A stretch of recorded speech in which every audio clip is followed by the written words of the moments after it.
Hello, only a short vlog today in time for Christmas 2024 because I haven't done a video for a while and I really should get around to doing some more. I want to talk about drones and aliens a bit because you know there's been drones appearing in the USA or something. But first, a few notes about the channels plural. This one, as I say, I need to get on with making some videos. I will do some walkabout videos at some point, but the weather's been kind of in-betweeny all the time. Either too stormy to go out or just dull, which is a bit boring. I like to have bright sunny days where the camera does a really good job, or reasonable amounts of rain without it being too windy. Because if it's too windy, you get noise in the microphone and and all that. So it's getting the right conditions. Plus, it has to be at a weekend because I'm at work the rest of the time. So we shall see. Anyway, I do intend to do the Regent's Canal again. I think I'll do that on a sunny day in the spring probably.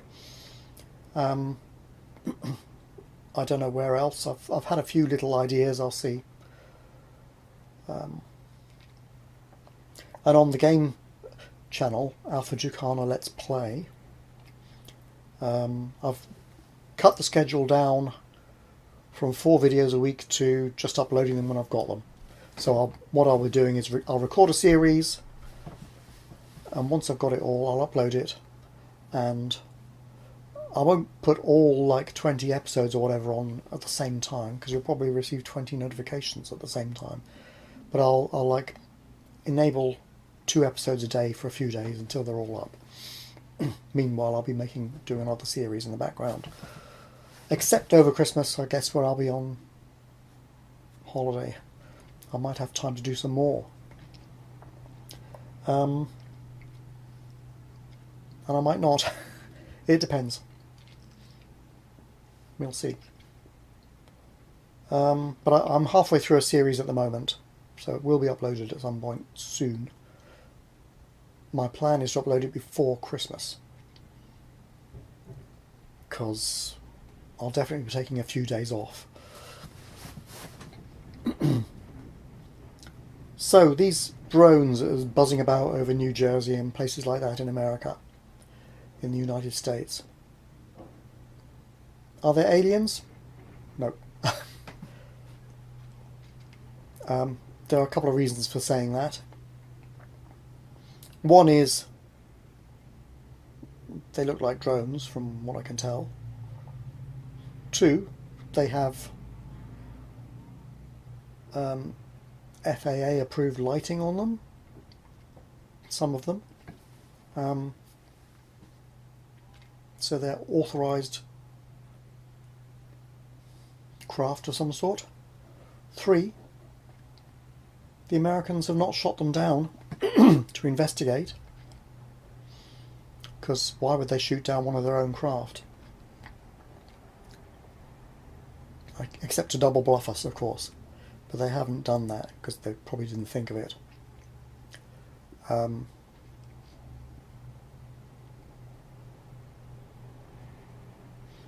Yeah. To me, that kind of sums it up. You look at a country like the United States or Britain, if we were being buzzed by enemy drones, you can be sure we would have shot one down by now. Right, for sure. In fact, most countries probably would. I mean, if you genuinely think they might be powerful aliens, you might think twice about it, but these are obviously products of technology at an equivalent level to ours. So they're either American government or some other one, but I think they're US government. And what they're doing with them, maybe it was a mistake, maybe it was deliberate, but maybe they're preparing us for what the conspiracy theorists say is a fake alien invasion. Or maybe they're preparing us for the days when drones are buzzing about everywhere, checking whether you've got the mark of the beast on your right hand or in your forehead. Otherwise they'll shoot you. Or maybe it's just a news distraction story to take our minds off something else. And we'll know that if they drop out of the news after a few days and basically not really reported on ever again. Or hardly. Because distractions are the name of the game for much of the news. We hear about one thing and we don't hear about something else, which is really more important. Because the media are bought and owned by whoever really controls this planet. Right.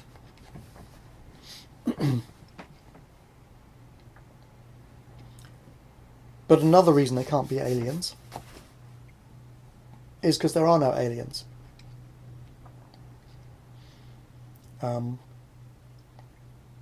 We've been seeing UFOs for years with fuzzy photos and nonsense like that, which is just not good enough, and which are probably experimental craft and things of this sort, or natural phenomena.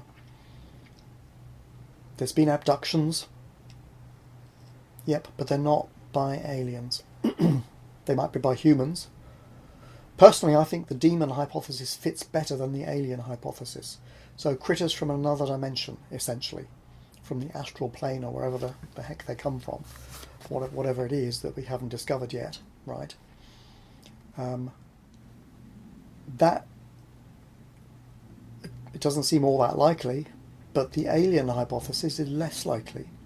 Because the odds of life existing in our universe, beyond maybe the most primitive, like some kind of bacteriological type thing, the odds are so tiny it's insane. In fact, the odds are so small, we should not be here at all. I was reading Hugh Ross. He's a Christian scientist, though, astronomer. Why the universe exists, or why the universe is the way it is actually. But he's into the design hypothesis. But he's a proper astronomer, in fact. So he does do the science. Although now he writes Christian stuff. But he's compiled a list at, where is it? reasons.org/links/Hugh/research-notes. I'll stick the link in the description if I remember. Remind me in the comments if I don't. Now, I checked a while ago and there were 800 different factors that had to be right for intelligent life like us to be able to exist on the Earth. I checked today, there's currently 1,444 factors that have to be right. Now, if you suppose that the universe was just a chance creation from nothing or whatever, then all of these factors would presumably be assembled by chance, because there's nothing in physics which says that things have to be the way they are. There's not a hint. There's no physical laws anywhere that seem to say things have to be like this. So, on a materialist hypothesis, it's all happened by chance, as far as we know. But if we take, say, the 800 number, 800 factors, and let's say the odds of each one is 50-50, that means for all of them to be right, which they are, that's 2 to the 800, 1 in 2 to the 800 by chance. That's about 1 in 10 to the 64. In other words, about 10,000 trillion to 1.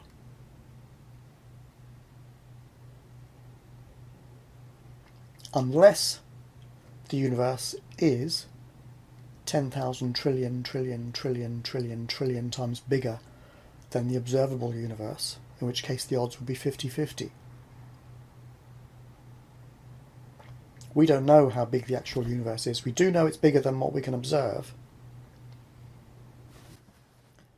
But we don't know. We can't prove what size it is because we have no access to what's beyond the observable universe.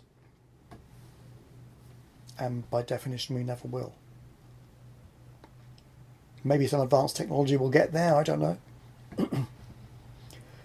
But so far, there's nothing in physics to change any of those odds. And that's at 50-50. In fact, the odds of most items are more like 1 in 10. So it would be 10 to the 800, not 2 to the 800. I mean, the odds of some of those things are 1 in 10.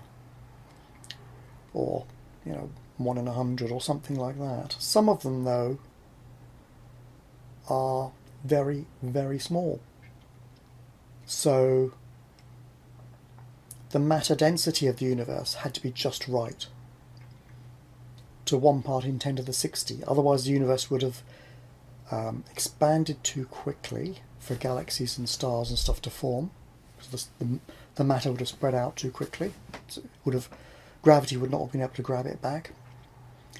Or if it was a little bit too low or a little bit too high, the density, the gravity would have pulled it all back in too much and we'd have a universe full of black holes and nothing much else, or it would have collapsed altogether on itself and gone back into a big crunch. Now 1 in 10 to the 60, to give you an idea of the odds. If you take the diameter of the universe, about 90 something light years, 1 in 10 to the 60th part of that is about the size of my hand. Some people say it's the size of a coin. Okay. My calculation was it's about the size of my hand. A few inches across. That is a 10 to the 60th of the diameter of the universe. So the density had to be accurate to that much. For life as we know it, intelligent life in particular, if we call ourselves intelligent, to exist at all. How come it's so fine-tuned? And that's only one factor. There's another one. The entropy of the universe, the degree of disorder. The universe started in an unusually ordered state. And the fact that it was ordered means that there is energy available for us to use, and for the universe to use, for stars to burn, and so on. By chance, that's very, very unlikely, which is an understatement. Roger Penrose, cosmologist, has calculated a number 10 to the 10 to the 123. That is a 1 followed by 10 to the 123 zeros.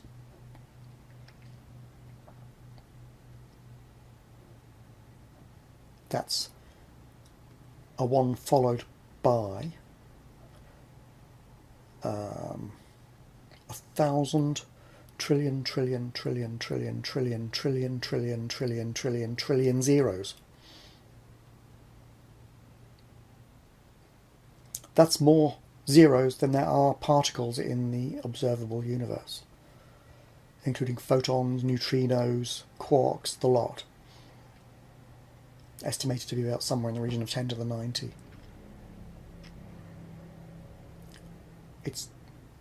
If that's due simply to chance, and there's nothing in physics to say it isn't, not a thing, then I wouldn't bet on that if it was a lottery, right? Well, if I had a penny to bet, okay, maybe it's worth a shot.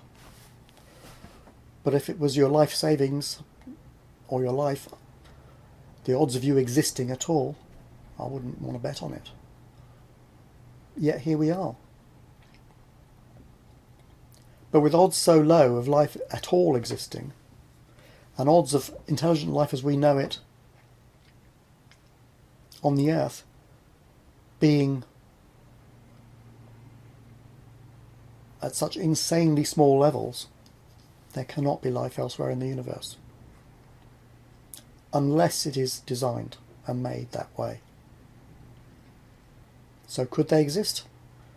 Given that the design hypothesis, for me, maybe you disagree, works better,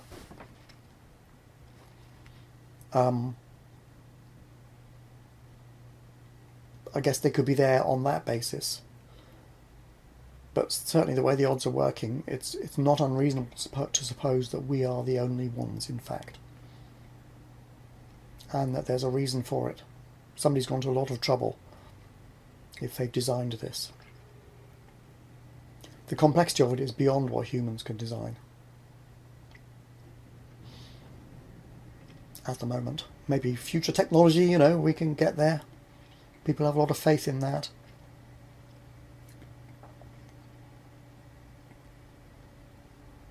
It's certainly surprising that we haven't blown ourselves up to bits or anything yet. But anyway, we're still here.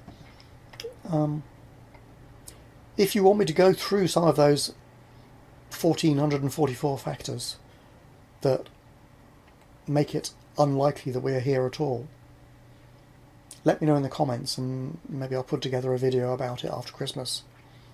Because it's probably worth looking at some of them, because some of the things are really surprising. Like how the orbit of the Moon actually keeps the orbit of Venus stable, and Mercury, as it happens. And Mercury and Venus, in turn, keep the orbit of the Earth stable around the Sun. And they have done for a few billion years now.